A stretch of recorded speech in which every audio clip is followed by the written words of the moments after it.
Hello friends, hi, welcome to our channel. So hi అండి, ఈరోజు recipe వచ్చేసి గోంగూర నిల్వ పచ్చడి. సో గోంగూర నిల్వ పచ్చడి ఈజీగా ఇంట్లో ఎలా చేసుకోవచ్చు రెసిపీ షేర్ చేసుకుంటాను. సో ఫస్ట్ నుంచి లాస్ట్ వరకు తప్పకుండా చూడండి. ఫస్ట్ టైం మేము ఛానల్ చూస్తున్నట్టయితే తప్పకుండా సబ్స్క్రైబ్ చేసుకోండి.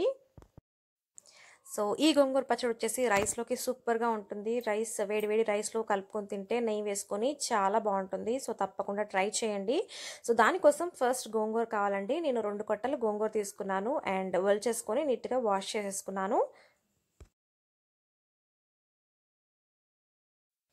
సో వాష్ చేసిన తర్వాత ఆరబెట్టుకోవాలండి. తడి ఉండకూడదు. నిల్వ పచ్చడి ఎప్పుడైనా తడి ఉండకూడదు. సో నీట్గా క్లాత్ వేసేసుకొని ఆరబెట్టేసుకున్నాను.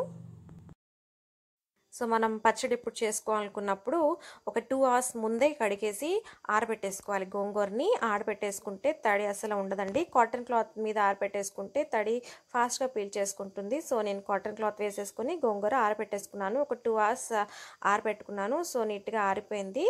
ఒక ప్లేట్లోకి తీసుకుంటున్నాను. సో తడి లేకుండా ఆరపెట్టుకోవాలండి. తడి ఉంటే మనకి బూజు పట్టేస్తుంది, సరిగ్గా రాదు నిల్వ పచ్చడి. సో నాకు తడి లేకుండా నేను గోంగూర ఆరపెట్టేసుకున్నాను. సో ప్రొసీజర్లోకి వెళ్ళిపోదాం. నేను ఒక గిన్నె తీసుకున్నానండి. కొద్దిగా చిన్న గ్లాస్తో వాటర్ యాడ్ చేసుకున్నాను.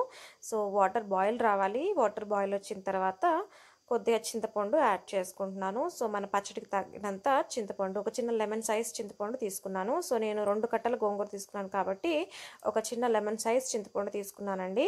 సో అది మనము ఉడికిన వాటర్లో వేసుకోవాలి. సో పక్కన పెట్టేసుకున్నాను నానడానికి. సో తర్వాత ఒక చిన్న బాండి తీసేసుకొని నేను 1 స్పూన్ మెంతులు ఫ్రై చేసుకుంటున్నాను.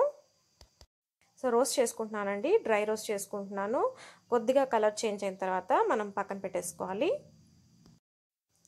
సో ఫ్రై అయిపోయిందండి. నేను ఒక ప్లేట్లోకి తీసేసుకున్నాను. అండ్ వెల్లుల్లి రెబ్బలు తీసుకున్నాను. ఒక 7 వెల్లుల్లి రెబ్బలు తీసుకున్నాను. సో వీటిని మనం దంచుకోవచ్చు లేదా మిక్సీ పట్టేసుకోవచ్చు. సో నేను ఈ మెంతులు అండ్ వెల్లుల్లిని మిక్సీ పట్టేసుకున్నానండి. ఒకసారి కచ్చపచ్చగా మిక్సీ పట్టేసుకుంటున్నాను. సో చూసారా, కచ్చపచ్చగా మిక్సీ పట్టేసుకొని పక్కన పెట్టేసుకున్నాను.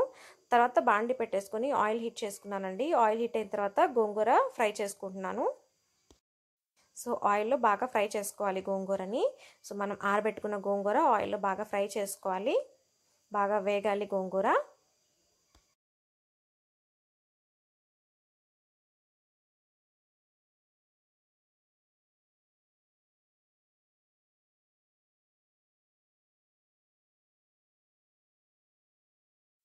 సో గోంగూర బాగా వేగాలండి, ఆయిల్ పైన తేలాలి. సో అప్పటిదాకా మనం ఫ్రై చేసుకోవాలి. సో మన గోంగూర రెడీ అయిపోయింది. పొయ్యి ఆఫ్ చేసుకొని చల్లార్చుకోవాలి. చల్లారిన తర్వాత మిక్సీ పట్టేసుకోవాలి. సో మిక్సీ జార్లో యాడ్ చేసుకుంటున్నాను మనం ఫ్రై చేసుకున్న గోంగూరని.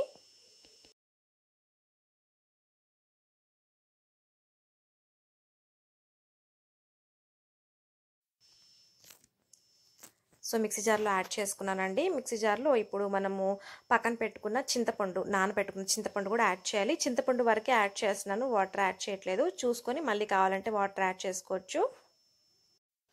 తర్వాత సాల్ట్ యాడ్ చేస్తున్నాను. 1.5 టేబుల్ స్పూన్ సాల్ట్ యాడ్ చేస్తున్నాను. So 2 table spoons chilli powder add చేసుకుంటున్నాను. సో ఇదంతా మిక్సీ పట్టేసుకోవాలండి. మిక్సీ పట్టేసుకొని ఒకసారి చెక్ చేసుకోవాలి. బరుకుగా ఉంటే కొద్దిగా వాటర్ యాడ్ చేసుకోవాలంటే మనం నానబెట్టుకున్నాం కదా చింతపండు, సో ఆ చింతపండు వాటర్ యాడ్ చేసుకోవాలి. ఒకసారి టేస్ట్ చూసుకోండి. సాల్ట్ మిరప్పొడి కావాలంటే ఈ స్టేజ్లో యాడ్ చేసుకోవచ్చు. సో తర్వాత తిరగమాత పెట్టేసుకుంటున్నానండి. బాండి పెట్టేసుకున్నాను. 1 కప్ ఆయిల్ యాడ్ చేసుకుంటున్నాను. సో ఆయిల్ హీట్ అయిన తర్వాత జీలకర్ర యాడ్ చేస్తున్నాను, ఆవాలు యాడ్ చేసుకుంటున్నాను, మినప్పప్పు 1 స్పూన్ యాడ్ చేస్తున్నాను, ఎండుమిర్చి 2 యాడ్ చేసుకుంటున్నాను. వెల్లుల్లిపాయల రెబ్బలండి ఒలిచేసి పక్కన పెట్టేసుకున్నాను. ఒక 20 వరకు యాడ్ చేసుకుంటున్నాను. అండ్ మనం దంచి పెట్టేసుకున్న మిక్సీ పట్టుకున్న మెంతులు అండ్ వెల్లుల్లి యాడ్ చేసుకుంటున్నాను. 1 స్పూన్ ధనియాలు యాడ్ చేసుకుంటున్నాను. సో ఇవన్నీ బాగా వేగాలి.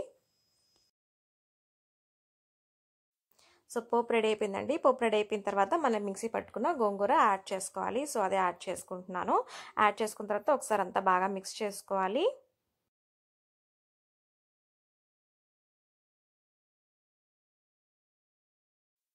సో గోంగూర పచ్చడి యాడ్ చేసుకొని ఒక 2 minutes మిక్స్ చేసిన తర్వాత పొయ్యి ఆఫ్ చేస్తే సరిపోతుంది. మన గోంగూర నిల్వ పచ్చడి రెడీ అయిపోయిందండి. సో తప్పకుండా ట్రై చేయండి. రైస్లోకి వేడివేడిగా వేసుకొని తింటే సూపర్గా ఉంటుంది. సో మరిన్ని రెసిపీస్ కోసం లైక్, షేర్ అండ్ సబ్స్క్రైబ్ చేసుకోండి. Thank you for watching.